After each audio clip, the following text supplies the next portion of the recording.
फिर दिन हुआ पुरानी रात का, करे सौ शुक्र हम खुदा की जात का, खुदा की जात का, नया फिर दिन हुआ। आज की आयत। मेरी भेड़ें मेरी आवाज़ सुनती हैं और मैं उन्हें जानता हूँ और वो मेरे पीछे चलती हैं। यूहन्ना 10 बाब 27वीं आयत। अजीज़ों, अपने प्यारों की मोहब्बत हवा के दोष पर सफ़र करते जब आवाज़ की सूरत में हमारे पास पहुँचती है तो किस कदर खुशी का एहसास होता है। हर आवाज़ की अपने अंदाज में अपनी एक कशिश होती है जो बोलने वाले की शख्सियत की अक्कासी करती है। खैर, आवाज़ें तो लामुतनाई हैं। यहाँ हम बात करेंगे एक ख़ास आवाज़ की, और वो आवाज़ है खुदावंद खुदा की। रूहानी समझ बूझ रखने वाले वो ईमानदार जो अपना ज़्यादा वक्त आसमानी बाप खुदा की रफ़ाकत में गुजारते हैं, उन्हें खुदा की आवाज़ का तजर्बा ज़रूर हुआ होगा। अजीज़ों, दुआ करना यानी खुदा से बात करना, खुदा का हमसे बात करना यानी उसका कलाम पढ़ना। जब हम खुदा का कलाम पढ़ते हैं तो गोया खुदा से हम बात करते हैं। हमें खुदा की ज़ुबान की समझ होनी चाहिए ताकि वो जब किसी भी तरीके से हमसे बात करे तो हम समझ जाए। हम जब कलाम मुक़द्दस का मुताला करते हैं, अपनी ज़िंदगी के लिए हदायत हासिल करते हैं, तो हम अपने बाप खुदा की आवाज़ को महसूस कर सकें। वैसे भी हमें अपने ज़मीर की आवाज़ सुनने के लिए खुद को खुदा की रफ़ाकत में कुछ देर खामोश रहने की आदत डालनी चाहिए। ऐसा भी मुमकिन है कि शायद हम अपनी ही ख्वाहिशात की आवाज़ सुन रहे हों। इसको समझने के लिए हमें रूहानी बसीरत की ज़रूरत है।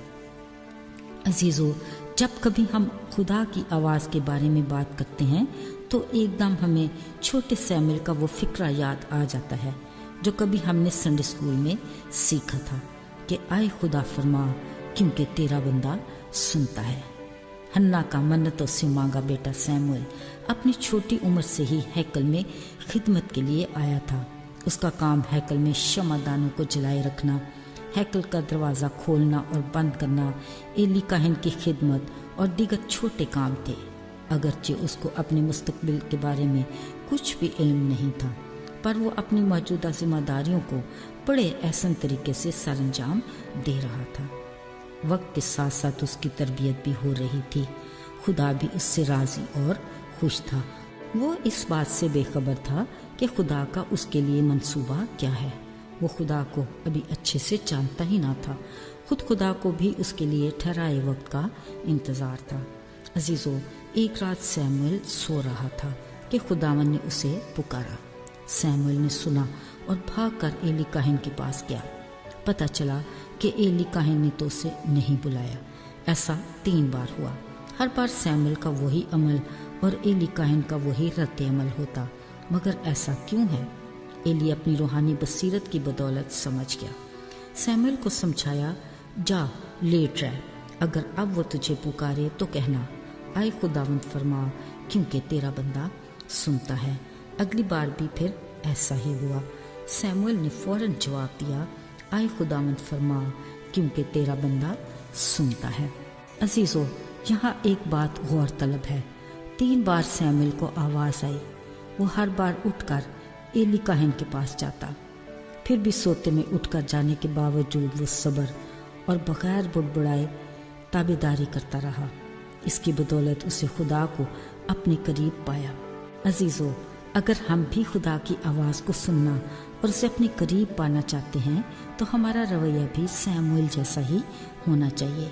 हमें रूहानी तौर पर जागने और दुआ करते रहना चाहिए और दिल से उसकी शीरीन आवाज़ सुनने की आरज़ू रखनी चाहिए। अगर हम दिली तौर पर उसके गले की भेड़ें हैं तो यकीनन हम अपने चरवाहे की आवाज़ को पहचानते और उसे सुन सकते हैं, क्योंकि उसका फरमान है कि उसकी भेड़ें उसकी आवाज़ सुनती हैं क्योंकि वो उसे जानती हैं। पर अगर हम उस शरीर भेड़ की तरह हैं जो हर बार अपने गले से दूर अपनी मर्जी के रास्तों पर चले जाते हैं, اور اس کی آواز بھی سننے کی آرزو کو اپنے دل سے نکال دیتے ہیں، پھر اچانک خطرے میں گھر کر مایوس اور نا امید بھی ہو جاتے ہیں، مگر اچھا چرواہا پھر بھی ہمیں آواز دیتا، تلاش کرتا ہم تک پہنچ ہی جاتا ہے۔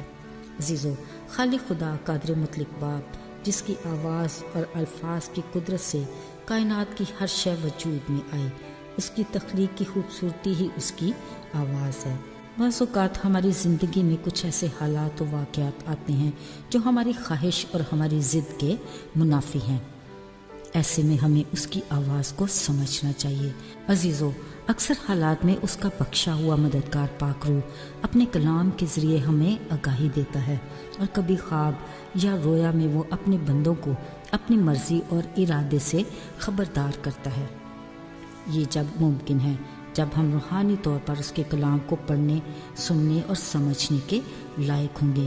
اس بڑی برکت کے لیے ہمیں اس کی رفاقت میں زیادہ وقت گزارنے کی ضرورت ہے۔ یاد رکھیے، جب تک ہم کلام کے ذریعے خدا سے رفاقت نہیں رکھتے اور خود کو پاک روح کے تابع نہیں کرتے، ہم اس کی آواز کو سن کر پہچان نہیں سکتے، کیونکہ خدا کا کوئی پیغام اس کے کلام سے ہٹ کر نہیں۔ آئیے دعا کریں۔ آئے آسمانی باپ، تو کس قدر مہربان اور شفیق ہے، توفیق دے کہ میں تیری آواز سننے کے لائق ہوں۔ ہمیں اپنے فضل سے اچھا سننے والا بنا، تاکہ ہم پورے طور پر جان سکیں کہ ہمارے لیے تیری کیا مرضی ہے، تاکہ ہم آنے والے وقت کل کے لیے اور بھی بہتر طور پر تیری رہنمائی حاصل کر سکیں۔